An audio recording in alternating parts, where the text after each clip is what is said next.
A new pair of jeans is sort of like a new pair of shoes. They rarely fit perfectly and you'll have to break them in.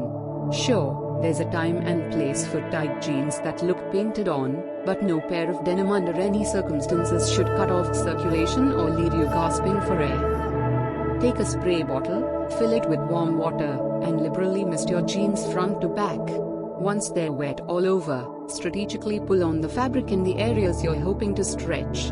Afterward, for good measure, wear the damp jeans until they dry. Stretchers are similar to the device used to stretch shoes, and they are magic for stretching jeans.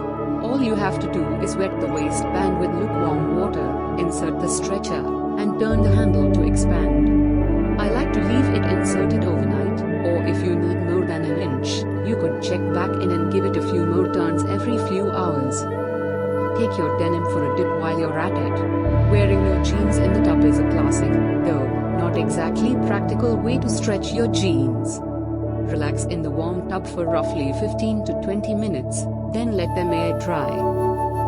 There's an exercise suited to stretch out your denim. To expand the waistline, stand or sit and place one hand behind your head while reaching your other arm straight down along your other side. Reach down as far as you can, then come back up to open the side body, hip flexors, and obliques, giving you extra room at the sides of the waist.